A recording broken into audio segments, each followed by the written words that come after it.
नमस्कार। सर्दियों के फूल अब धीरे धीरे खत्म होते जा रहे हैं। जैसे जैसे मार्च के बाद गर्मी बढ़ेगी, आप देखेंगे कि आपकी बगिया खाली हो गई है। लेकिन चिंता करने की कोई बात नहीं है। गर्मी के फूलों की तैयारी अगर हम अभी से शुरू करेंगे, चाहे वो सीजनल फ्लावर्स होंगे, चाहे पेरिनियल प्लांट्स में फूल आते हैं जैसे चंपा, गुड़हल जैसे पौधे, उनकी हम अगर अभी से तैयारी करेंगे तो बेशक पूरी गर्मी भी आपके पास बहुत फूल रहेंगे। तो क्या क्या काम करने हैं इस वक्त ताकि गर्मी में फूल ज्यादा आए, देखते रहिए इस वीडियो को आखिर तक। मैं हूं अंजना, वेलकम टू अम्लान बाग।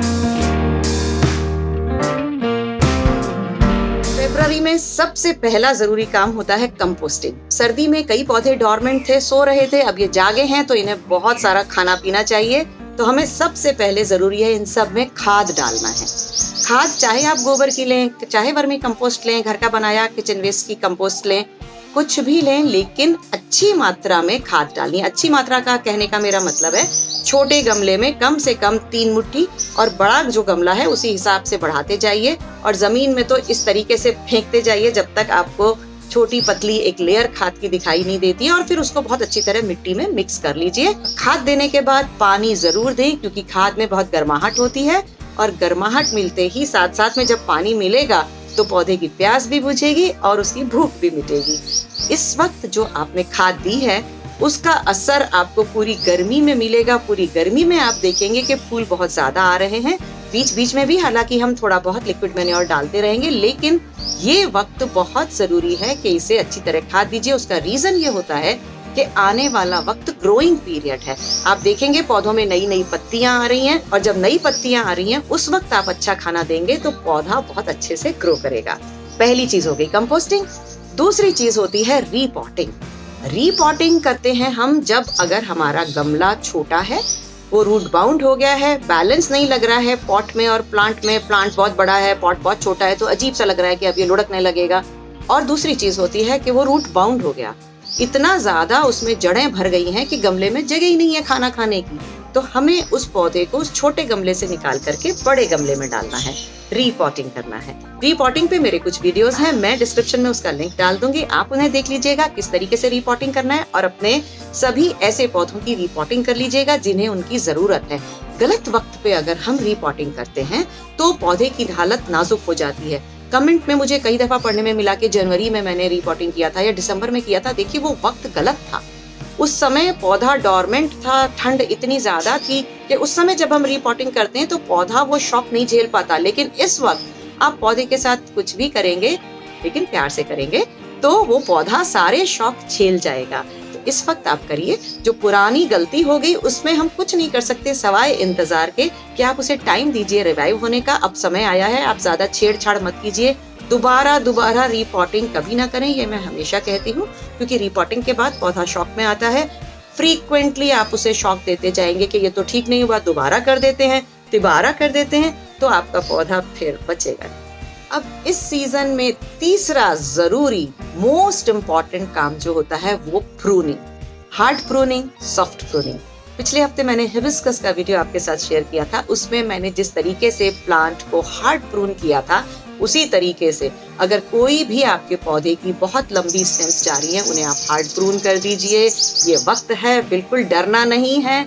जितनी भी स्टेम्स, वुडी स्टेम्स हैं, लकड़ी जैसी हैं, अगर बहुत लंबी जा रही हैं उन्हें काट दीजिए। इवन ये देखिए मेरा चंपा कितना बड़ा आपको दिखाई देता था, हरा भरा फूल होते थे, लेकिन मैंने इसकी भी हार्ड प्रूनिंग कर दी है क्योंकि अब इसमें पत्ते आने का समय है। अगर अभी हार्ड प्रूनिंग करेंगे तो आगे ग्रोइंग पीरियड में बहुत नए पत्ते आएंगे और इस पौधे की शेप बनी रहेगी। ये मेरा नीम का पेड़ घर के बाहर इतना बड़ा है, गर्मी में छाया देगा, लेकिन फिर भी अभी इसकी मैं हार्ड प्रूनिंग करवाऊंगी ताकि बसंत के बाद जब इसमें नई पत्तियां आएंगी तो इतना घना हो जाएगा कि नीचे और ज्यादा छाया देगा। जो गर्मी में आने वाले फूल हैं, अगर आपके पास बोगनविला है तो उसकी भी हार्ड प्रूनिंग, सॉफ्ट प्रूनिंग सब की जा सकती है। इस वक्त जो भी टहनियां जरूरत से ज्यादा बड़ी हैं उन्हें प्रून कर दीजिए, जिनमें फ्लावरिंग हो चुकी उन्हें काट दीजिए इस तरीके से। और जैस्मिन की जितनी भी वेराइटीज हैं, जूही, चमेली, मोगरा, ये सभी जैस्मिन की वेराइटीज हैं। इन सब में अब फूल और कलियां आना शुरू होंगी, तो इस वक्त आप इसकी सॉफ्ट प्रूनिंग करके इसको बढ़ाइए। जितनी ज्यादा ब्रांचेस होंगी उतने ज्यादा फूल आएंगे। तो हार्ड प्रूनिंग की जरूरत है, हार्ड प्रूनिंग कीजिए, सॉफ्ट प्रूनिंग की जरूरत है तो सॉफ्ट प्रूनिंग कीजिए, लेकिन करना जरूर है। फूलों के अलावा एक क्रोटन पे भी मुझे अक्सर कमेंट में पढ़ने में आता है कि मेरा क्रोटन डल हो गया था। कई क्रोटन सर्दी में डोरमेंट हो जाते हैं, अपनी पूरी पत्तियां उनकी झड़ जाती हैं, बिल्कुल खाली हो जाता है। आपको लगेगा कि पौधा खत्म हो गया, लेकिन वो उसके सोने का वक्त था, उसको सोने दीजिएगा। अब जब वक्त आया है, आप देखिए क्रोटन में भी इस तरीके से छोटी छोटी कोपलें अब फूटने लगी हैं। इवन ये मेरा क्रोटन भी आप देख रहे हैं, इसमें छोटी छोटी ये अब बड्स आने लगी हैं। धीरे धीरे ये वापस से भरा पूरा हो जाएगा और 1 महीने के बाद आप देखेंगे कि क्रोटन बहुत अच्छा हो गया है। लेकिन इस वक्त अगर क्रोटन में भी आपको रिपॉटिंग की जरूरत लग रही है तो जरूर कर लीजिए, यही वक्त है, कंपोस्टिंग आपको करनी ही है। इसके अलावा जो एक और तैयारी हमें करनी है वो होती है हमारी जो सब्जियां या जो हम सीजनल फूल लगाने वाले हैं उनके बेड्स तैयार करने हैं। जो सर्दी की सब्जियां आपने हार्वेस्ट कर ली, बेड्स खाली हो गए हैं, उन्हें वापस से रिजुविनेट करने का टाइम है। उसमें नया कंपोस्ट, सूखे पत्ते सब ऐड कीजिए और मिला करके पानी देके उस मिट्टी को तैयार कर लीजिए ताकि हम बीज लगा सके गर्मियों के फूल और गर्मियों की सब्जियों के। गर्मी की सब्जियों में जितनी भी कुकुरबिट्स होती हैं, जैसे लौकी, टिंडा, तोरई, घिया, करेला, ये सब के बीज इस वक्त लगाए जा सकते हैं। तो सबसे पहले बहुत अच्छी मिट्टी तैयार कीजिए। मिट्टी में बहुत अच्छी खाद, सूखे पत्ते, बोन मील, नीम खली, जो सभी मैं आपको बताती रहती हूँ, वो सब ऐड करके देखिए इस तरीके से मैंने बना लिए। मेरे बेड्स तैयार हैं। अगर आपके कुछ गमले या बेड्स खाली नहीं हुए हैं सब्जियों या फूलों से, तो गर्मी की सब्जियों और फूलों की फुलवार तैयार कर लीजिए, पौध तैयार कर लीजिए। बीज कैसे लगाने हैं उसके भी मैंने वीडियो आपके साथ शेयर किए हैं। कोई भी बीज हो, सर्दी के गर्मी के, सबका एक ही तरीका होता है, वो वीडियो आप देख लीजिएगा। बार बार वीडियो की जरूरत तो होती नहीं है, उसी वीडियो को आप देखिएगा।